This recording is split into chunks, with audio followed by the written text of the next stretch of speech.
911, what's your emergency?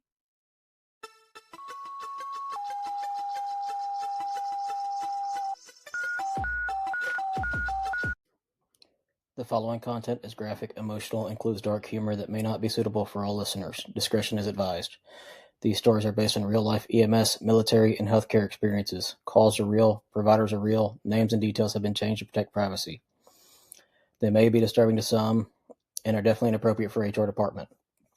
Any medical or mental health discussion is personal experience, not protocol.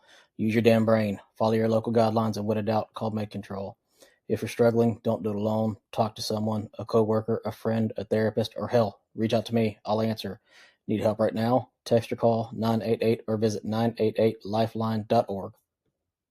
For me, it's a real struggle. Like I said, I've been able to write pretty easily, whether it was stories, reports, poetry. The first time I experienced everything starting to dull out and go quiet was during the time my grandmother was, passing. She wasn't dead, but watching, someone slowly die from cancer, it's a different type of death. I actually ended up with a folklore about it, Oh, wow.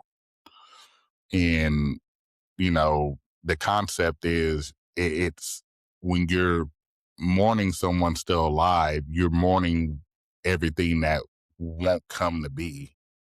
But there's no funeral. There's no one asking you if you're okay. There's no one really paying attention because they look at it like, well, that person is still alive and breathing. But you're watching this person, and this honestly goes for depression and anything. You're watching this person go from that vibrant, happy person, or however they were, even if they were ornery and attitudey, to this person that's a shell of themselves. And that's hard. And you realize that all the things that you imagine in the future, you won't get to see. That person won't be that person that you knew ever again. And when I was realizing that, I found it hard. The words wouldn't come out.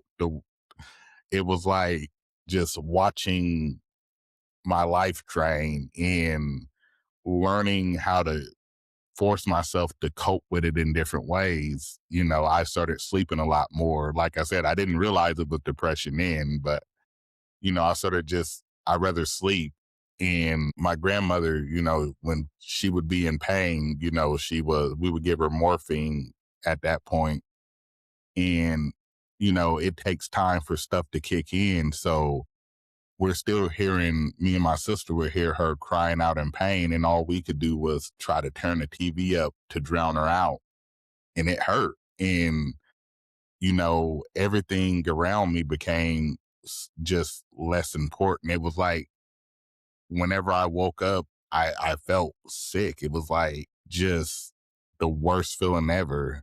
And, not being able to write, not being able to get my emotions out that way, everything started to come out in anger. And again, being told that, I'm not supposed to cry, I found out anytime I felt like crying, I felt like being vulnerable, I would immediately get mad. It was almost like a defense mechanism. And it, that whole feeling of just seeing the world in this bleak way became my norm for a while. It was terrible. If you think it's too heavy to say it anyway. It beats a eulogy.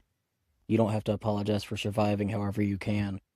You're not the reason things are heavy. You're the reason they're still moving. Need support right now? Reach out to me. Reach out to somebody.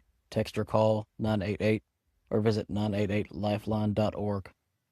You're not alone. Not in this job. Not in this fight.